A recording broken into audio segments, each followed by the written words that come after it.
Hi everyone, welcome back to my channel Sai Siksha. This is Preeti and today we will discuss about sample question paper number 1 of class 11th. तो आज हम यहाँ पर एक sample question paper करने वाले हैं psychology का। वो मैक्सिमम मार्क्स 70 और 3 आवर्स का। ये थोड़ा पुराना है तो क्योंकि इसके अंदर कुछ क्वेश्चंस आपको डिलीटेड चैप्टर्स में से भी दिखेंगे तो वो हम नहीं करेंगे। उसके अलावा हम पूरा कवर करने वाले हैं ये पेपर। सो इस पेपर को स्टार्ट करने से पहले please do like share and subscribe जो आपका काम है। आप अगर इसको शेयर नहीं करोगे तो ये सब लोगों तक नहीं पहुंच पाएगा और वो अपनी एनुअल प्रिपरेशन नहीं कर पाएंगे। तो कोई बात नहीं यार, दूसरों की भी हेल्प हो जाएगी, कर दो शेयर इसे, है ना? तो शेयर कर देना। तो स्टार्ट करने से पहले आपको जनरल इंस्ट्रक्शन दी गई है कि सारे क्वेश्चंस कंपलसरी है, सारे क्वेश्चंस कुछ ना कुछ इंडिकेट कर रहे हैं मार्क्स।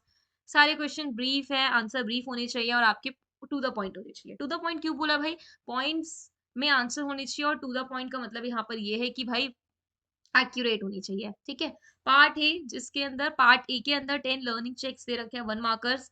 क्वेश्चन नंबर 11 टू 16 जिसमें वेरी शॉर्ट 2 मार्कर्स है, ठीक है? इसकी वर्ड लिमिट्स दे रखी है 30 वर्ड से मैक्सिमम नहीं होना चाहिए 60 वर्ड। इसके लास्ट में मैं आपको इसका आंसर की भी दिखाऊंगी। आंसर की से पहले मैं यहाँ पर इसको कवर कराऊंगी पूरा। 21 to 26 part D short answer type second question है इसके अंदर। तो 100 वर्ड से ज्यादा नहीं होनी चाहिए। 27 to 28 long answer type question है 6 मार्क्स के, ठीक है? तो यही पेपर पैटर्न रहता है, आज भी यही पेपर पैटर्न्स है। बट क्या चेंज आता है? आपके मार्क्स। सो आप देख लो किस तरीके से आपका मैम ने वो ब्लूप्रिंट बनाकर दिया है। बट मैं यहाँ पर एक पेपर कराने वाली हूँ ताकि आपकी प्रैक्टिस हो जाए कि भाई पेपर कैसे आने वाला है। सब 11th में क्योंकि एक न्यू सब्जेक्ट होता है, बहुत मुश्किल होती है। तो इस चीज में आपकी मैं हेल्प करने के लिए रेडी हूँ और आप बस मेरा इतना साथ दो कि आप इसको लाइक करो, शेयर करो और सब्सक्राइब करवाओ अपने दोस्तों से, ठीक है? चलिए नेक्स्ट आते हैं, स्टार्ट करते हैं पार्ट ए। अब देखो इसके अंदर क्वेश्चन क्या पूछा गया है हमसे कि identify the correct sequence of the stages of evolution of psychology. तो जब मैंने आपको वीडियो जब करवाई थी, मैं प्लेलिस्ट ऐड कर दूंगी इसमें डिस्क्रिप्शन बॉक्स में इस वीडियो के। बट इससे पहले जब मैंने, आप याद करो, जब इवोल्यूशन कराई थी तो मैंने उसमें इवोल्यूशन में आपको पढ़ाया था कि सबसे पहले हम स्टार्ट करेंगे विद स्ट्रक्चरलिज्म, ठीक है? जब हम पहले हम बात करते हैं व्हाट, फिर हम बात करते हैं हाउ, फिर हम बात करते हैं एज अ होल, फिर हम बात करते हैं बिहेवियरिज्म में ह्यूमन बिहेवियर के बारे में, फिर हम बात करते हैं साइको एनालिसिस। तो ये हमारी इवोल्यूशन थी स्टेजेस की, है ना? तो इवोल्यूशन स्टार्ट किससे थी? स्ट्रक्चरलिज्म से। तो यहाँ तो कंस्ट्रक्टिविज्म है, पहले ही गलत हो गया, ठीक है? नेक्स्ट स्ट्रक्चरलिज्म आ गया। चलो इसको एक पॉइंट साइड कर देते हैं कि पहले स्ट्रक्चरलिज्म आया था। फिर क्या आया था भाई? फिर आया था हमारा फंक्शनलिज्म। तो फंक्शनलिज्म तो मेंशन ही नहीं है इसमें। सेकंड थर्ड चेक करते हैं। Introspection, humanistic approach.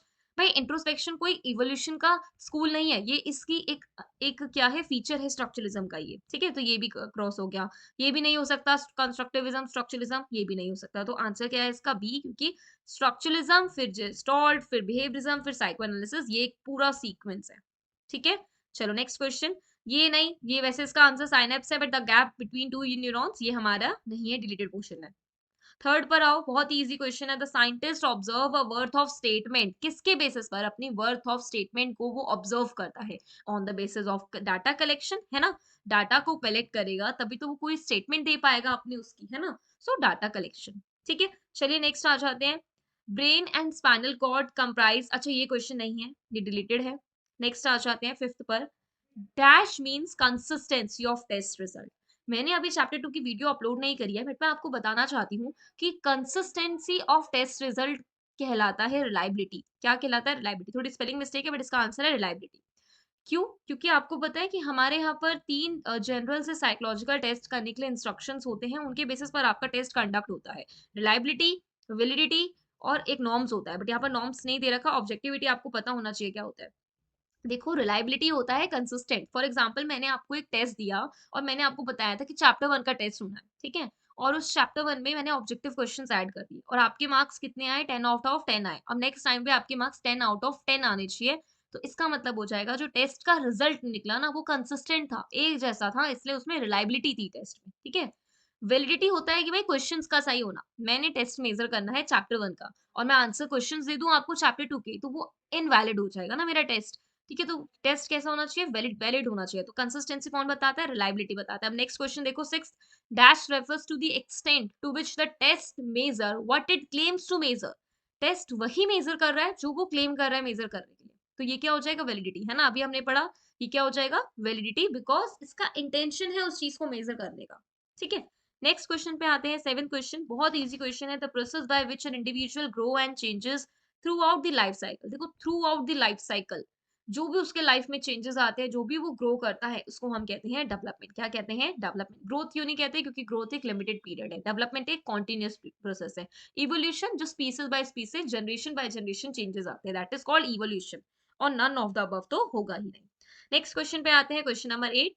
Name two reflexes. भाई रिफ्लेक्सेस क्या है? न्यूबॉर्न बेबी में जो प्रेजेंट होते हैं, बहुत इजी है। न्यूबॉर्न बेबी में जो प्रेजेंट होते हैं वो रिफ्लेक्सेस आ जाएंगे हमारे, वो रिफ्लेक्सेस है हमारे लाइक बेबिन्स्की इफेक्ट है ना, मोरो इफेक्ट जो बच्चा करता है, वो रिफ्लेक्सेस हो जाएंगे।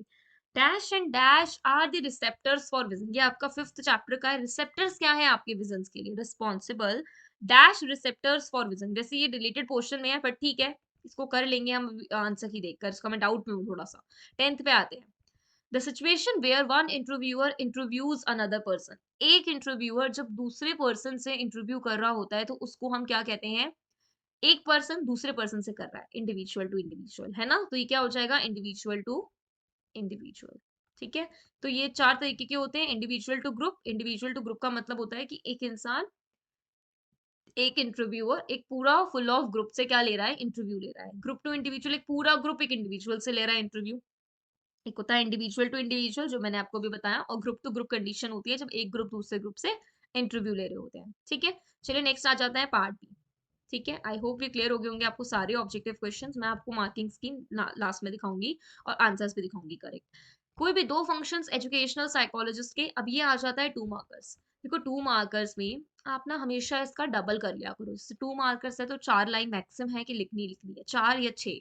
ठीक है, इतना हमें मेंशन करना ही है। या क्यूब कर दो अपने अपने मार्क्स का, या फिर स्क्वायर कर दो, उतनी लाइंस होनी चाहिए आपकी। ठीक है, कितनी लाइंस होनी चाहिए? क्यूब लाइंस होनी चाहिए या स्क्वायर लाइंस होनी चाहिए, जो भी आपके मार्क्स है उनकी। ठीक है। सो या फिर इसमें 4 लिखो लाइन, या फिर इसमें 8 लिखो लाइन। ठीक है, इससे ज्यादा नहीं। इससे ज्यादा नहीं, वैसे भी 8 हो जाती है अगर आप उसके दो फंक्शंस भी बताओगे, लाइन भी छोड़ोगे तो हो ही जाता है। तो दो फंक्शंस क्या है आपके एजुकेशनल साइकोलॉजिस्ट के? बहुत इजी है भाई। एजुकेशन साइकोलॉजिस्ट का काम होता है to make a program for the school, है ना? स्कूल्स कैसे चलने हैं, प्रोग्राम इंस्ट्रक्शंस वो बनाता है, टीचिंग मेथड्स को कैसे यूज करना है, कौन सा टीएलएम, कौन सा लर्निंग मेथड स्कूल में होना चाहिए जो बच्चों का 360 डेवलपमेंट करे। सो ये क्या है? दो फंक्शन है आपके एजुकेशनल साइकोलॉजिस्ट के। ठीक है। चलिए नेक्स्ट।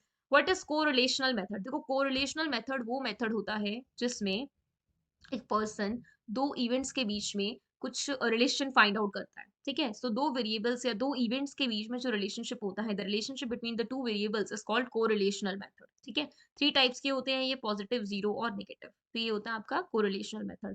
2 मार्क्स में आप क्या लिखोगे? सिंपल, एक डेफिनेशन, एक एग्जांपल। ठीक है। अब कोरिलेशन मेथड को आप इसमें एग्जांपल लिख सकते हो, जैसे स्टडी टाइम और अचीवमेंट, एकेडमिक अचीवमेंट, इनके बीच में क्या देख रहे हो आप? रिलेशन देख रहे हो। तो ये दो हमारे वेरिएबल्स हो जाएंगे, स्टडी टाइम और एकेडमिक अचीवमेंट।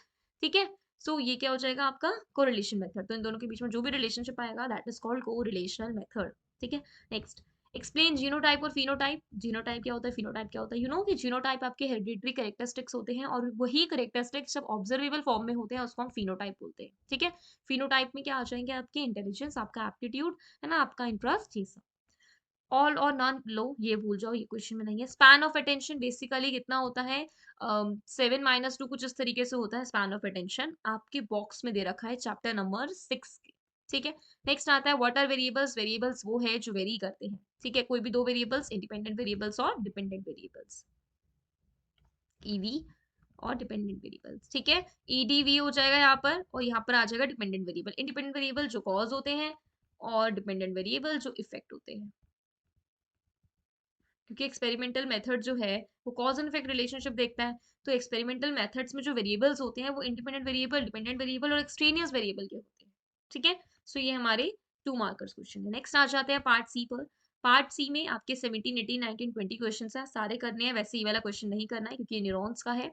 पहला क्वेश्चन देख सकते हैं आप, define case study, state any 2 characteristics of case study. बहुत इजी है, एग्जांपल भी दे दो साथ में एक अच्छा सा। केस स्टडी क्या है? इन डेप्थ में स्टडी करना। इन डेप्थ में किसकी स्टडी करना? उसके साइकोलॉजिकल एट्रीब्यूट्स की। ठीक है, उसकी साइकोलॉजिकल हिस्ट्री की, और किस कॉन्टेक्स्ट में? उसी के ही कॉन्टेक्स्ट में, एक पर्सन के उसी के कॉन्टेक्स्ट में। कोई फेमस सेलिब्रिटी पे कर रहे हो, फेमस आपके प्राइम मिनिस्टर्स पर कर रहे हो, कोई भी जो आपको अच्छा लगता है, अपने फेवरेट पर्सन पे कर रहे हो, किसी को डिसऑर्डर है, उस पे कर रहे हो, तो उसका पहला कैरेक्टरिस्टिक्स हो सकता है कि हम इसमें बहुत सारे मेथड्स यूज़ करते हैं फॉर डाटा कलेक्शन, है ना? आपका इंटरव्यू, ऑब्जर्वेशन। सेकंड कैरेक्टरिस्टिक्स हो सकता है कि हम इसमें कलेक्ट करते हैं data on the basis of her his history and context, ठीक है? आप इसमें एग्जांपल भी दे सकते हो किसी फेमस पर्सनालिटी का, किसी को डिसऑर्डर है, किसी को बिहेवियरल प्रॉब्लम्स है, उसको लेकर हम केस स्टडी कर रहे हैं, ठीक है? नेक्स्ट, साइकोलॉजिस्ट और साइकियाट्रिस्ट में क्या डिफरेंस? देखो, साइकोलॉजिस्ट वो सिर्फ जिसके पास एक डिग्री हो अपने रिस्पेक्टिव फील्ड में, डिप्लोमा हो। साइकियाट्रिस्ट वो जो कि जिसके पास डिग्री के साथ-साथ एमबीबीएस डिग्री भी हो। साइकोलॉजिस्ट वो जो सिर्फ और सिर्फ आपको सजेशंस, आपको प्रॉब्लम सॉल्विंग बिहेवियर आपका डेवलप करे। साइकियाट्रिस्ट वो जो मेडिसिन्स भी प्रिस्क्राइब करे आपको। ठीक है? ये डिफरेंस है। डेवलपमेंट क्या है? How is it different from growth and maturation? आपको पता है डेवलपमेंट एक लाइफ लॉन्ग प्रोसेस है, कंटीन्यूअस प्रोसेस है, start from conception and and for death, है ना? तो ये आपका डेवलपमेंट है। कैसे डेवलपमेंट? ग्रोथ लिमिटेड होती है, डेवलपमेंट लिमिटेड नहीं होता, अनलिमिटेड होता है। ग्रोथ आपका ऑब्जर्वेबल होता है, डेवलपमेंट आपका अनऑब्जर्वेबल होता है, ठीक है? वो आपके in terms of personality, intelligence उसमें शो होता है। मैच्योरेशन क्या है? मैच्योरिटी वो होती है इंटेलिजेंस सेंस आना। धीरे-धीरे जब बच्चा इंटेलिजेंट हो जाता है अपने-अपने एज वाइज़, तो वो बच्चा मैच्योर हो जाता है और ये टाइम के साथ ही बच्चों में डेवलपमेंट आता है मैच्योरेशन में, ठीक है? चलिए नेक्स्ट आ जाते हैं पार्ट डी, जो बहुत ईज़ी है, 4 मार्क्स का है और ईज़ी-ईज़ी क्वेश्चंस इसमें दे रखे हैं। ये वाला करना नहीं है हमें, सोशलाइजेशन वाला, और सारे मैं आपको करवा देती हूँ। Explain the application of psychology. You know कि एप्लीकेशन साइकोलॉजी का हर एक फील्ड में होता है। In day to day life हमारा जो एप्लीकेशन है, मैंने चैप्टर 1 कराया हुआ है, आप उसमें देखना कि एप्लीकेशन अगर हम बात करते हैं साइकोलॉजी की in day to day life, तो सबसे पहले बात आ जाती है इसमें कि आपका जो बिहेवियरल प्रॉब्लम्स है, हम छोटी-छोटी बिहेवियरल प्रॉब्लम्स जो आपकी लाइफ में होती है, इवन आपका स्ट्रेस, आपके नेगेटिव इमोशंस, उसको मैनेज करने के लिए भी हम क्या यूज़ करते हैं? साइकोलॉजी को यूज़ करते हैं, है ना? अब एक बिहेवियरल प्रॉब्लम्स है या फैमिली अ, बहुत ही ज़्यादा पैरिश्ड है, बहुत ही बेकार फैमिली हो रही है और एम्बिश्ड फैमिलीज़ है, फैमिली में इतने इश्यूज़ है, उसको डील करने के लिए कौन चाहिए? आपका साइकोलॉजिस्ट चाहिए, है ना? तो उस फील्ड में भी है, तो आप इसमें हर एक फील्ड में कह सकते हो। आप इसको डे टू डे लाइफ की स्ट्रेस फील्ड में भी कह सकते हो, स्ट्रेस को मैनेज करने के लिए भी हेल्प करता है। आप इसको एग्जाम्स टाइम पे भी आप कह सकते हो साइकोलॉजी हेल्प करती है। आप इसमें ये भी कह सकते हो कि छोटी-छोटी behavioural problems day to day life की उसमें भी आपका ये हेल्प करता है। ठीक है? नेक्स्ट आता है ब्रॉन फेन बर्नर का कॉन्टेक्चुअल व्यू ऑफ डेवलपमेंट। चलो आज आपको ब्रॉन फेन बर्नर का कॉन्टेक्चुअल व्यू ऑफ डेवलपमेंट कराते हैं। बहुत ही ईज़ी है ब्रॉन फेन बर्नर का कॉन्टेक्चुअल व्यू ऑफ डेवलपमेंट।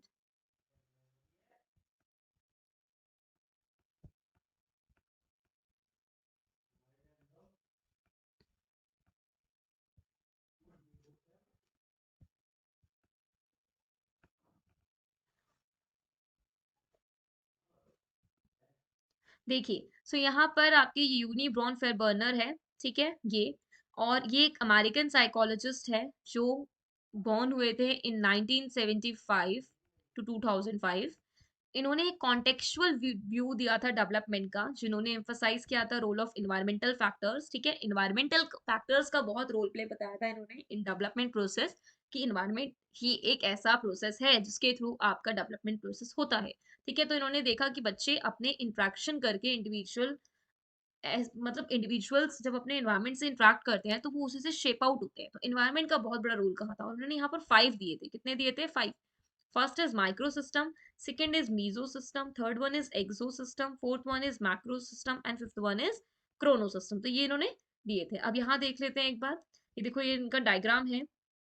सबसे पहले एक इंडिविजुअल है, वो सबसे पहले एक्सपोज किससे होता है? अपने माइक्रो सिस्टम से। तो वो इमीडिएट रिलेशन डेवलप करता है माइक्रो सिस्टम से, family, religious settings, neighbourhood, peers, schools और इन्हीं से ही इन्फ्लुएंस होता है। फिर वो मीजो सिस्टम में जाकर वो क्या करता है? इन दोनों के बीच में कनेक्टिविटी बिठा पाता है ना? पेरेंट्स बच्चों के साथ रिलेशन डेवलप कर रहे होते हैं, उनके फ्रेंड्स के साथ उनको देख रहे होते हैं। एक्सो सिस्टम में उसकी सारी friends, mass media, workplace, neighbour, इन सबसे इन्फ्लुएंस होता है। मैक्रो सिस्टम में उसकी आइडियोलॉजीज, उसका ही कल्चर, उसका ही बिलीव्स उसे इन्फ्लुएंस करते हैं। And at the time of Chrono system, तो उसकी लाइफ में जो-जो टाइम के अकॉर्डिंग जो-जो चेंजेस आते हैं, वो क्रोनो सिस्टम होता है। तो यही इन्होंने यहाँ पे बताने की कोशिश करी थी कि फर्स्ट सबसे पहले बच्चा माइक्रो सिस्टम से कनेक्ट होता है। माइक्रो सिस्टम में वो इमीडिएट इंटरेक्शन करता है with their environment, with their social agents, ठीक है? सोशलाइजेशन प्रोसेस में डेवलप होता है। मीजो सिस्टम में वो क्या करता है? इन सोशल एजेंट्स के बीच में कुछ रिलेशन डेवलप करने की कोशिश करता है। पीयर ग्रुप्स, फैमिली और नेबरहुड, तो मीजो सिस्टम। एक्सो सिस्टम में वो जब जाते हैं तो सोशल सेटिंग्स में इन्वॉल्व होता है, जिसमें उसके पेरेंट्स, उसकी फैमिली, उसके जो भी इश्यूज है लाइफ में वो सारे इन्फ्लुएंस करते हैं। ठीक है, मैक्रो सिस्टम में वो अपने कल्चर, अपने ट्रेडिशन को अंडरस्टैंड करता है, अपने बिलीव्स डेवलप करता है। क्रोनो सिस्टम में उसके जो भी लाइफ में हैपनिंग्स हो रखी होती है या हो रही होती है, उससे वो सफर करता है। तो ये एक बच्चे का कॉन्टेक्स्ट ऑफ एनवायरनमेंट इन्होंने डिस्क्राइब किया था, किसने? यूरी ब्रॉनफेयर बर्नर थे, ने, जो एक अमेरिकन साइकोलॉजिस्ट थे, उन्होंने कॉन्टेक्चुअल व्यू दिया। ठीक है जी।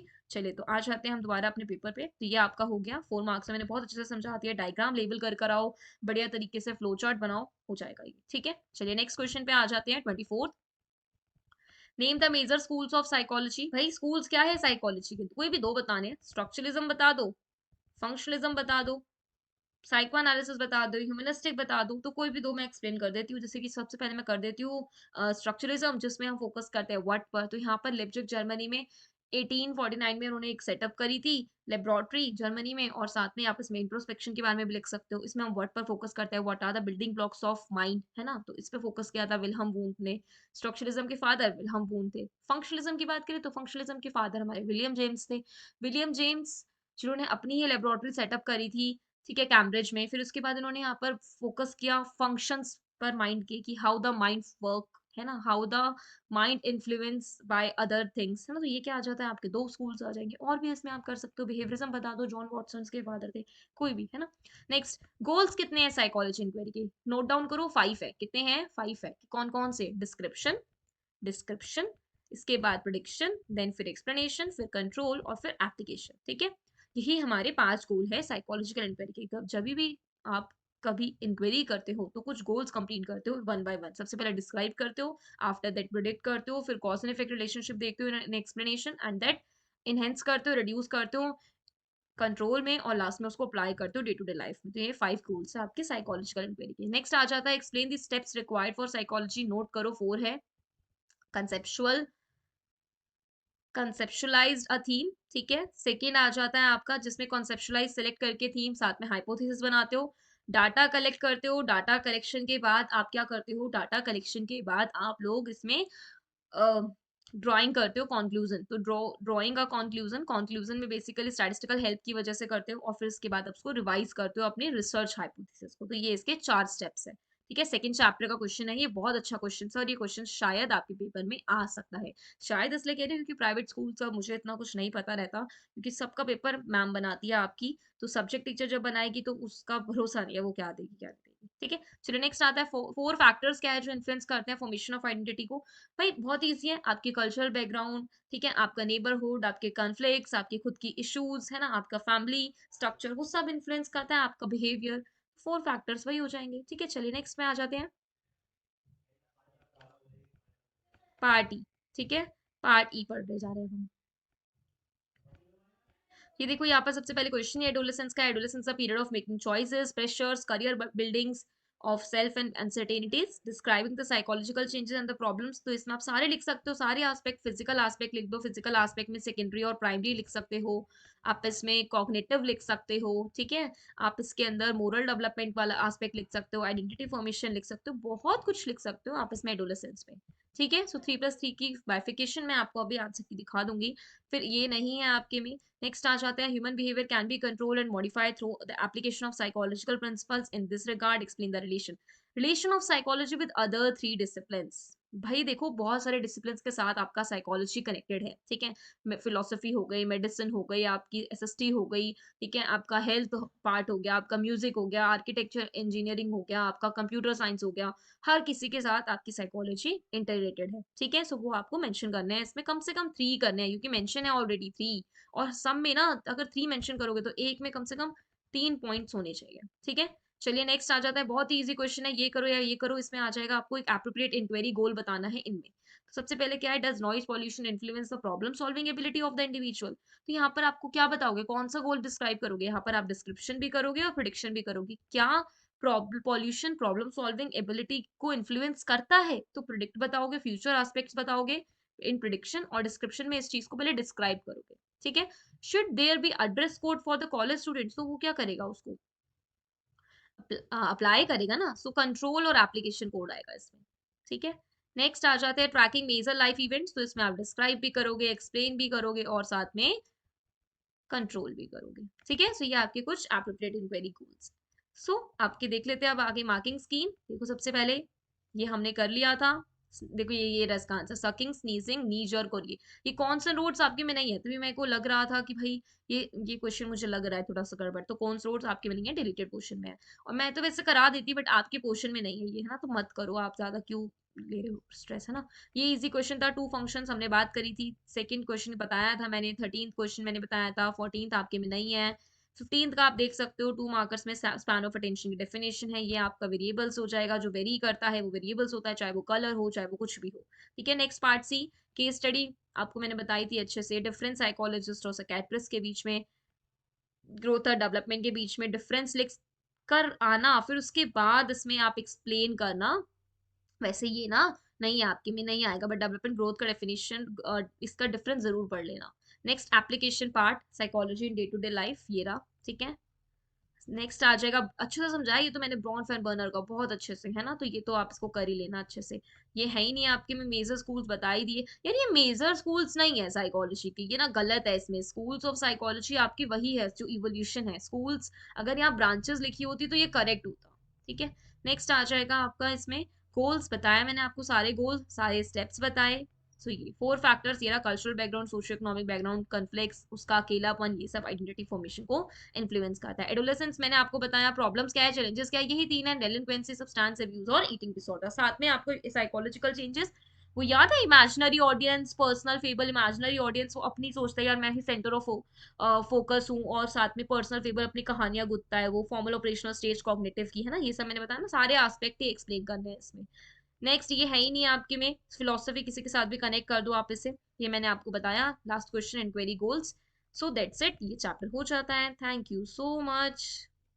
हम अब नेक्स्ट क्लास में मिलेंगे, जिसमें मैं वन शॉट क्लास लेने वाली हूँ चैप्टर नंबर थिंकिंग की। ठीक है, सो मिलते हैं 2 दिन, जैसे भी मुझे टाइम मिलेगा रिकॉर्डेड करके मैं आपकी अपलोड करूंगी पक्का। सो उससे पहले आप ये वीडियो देखो, करो इस पेपर को, खुद से करने की कोशिश करो, खुद से आंसर करने की कोशिश करो, और लाइक शेयर सब्सक्राइब जरूर कर देना। मिलते हैं आपके साथ नेक्स्ट वीडियो में। Thank you so much guys, bye bye, take care.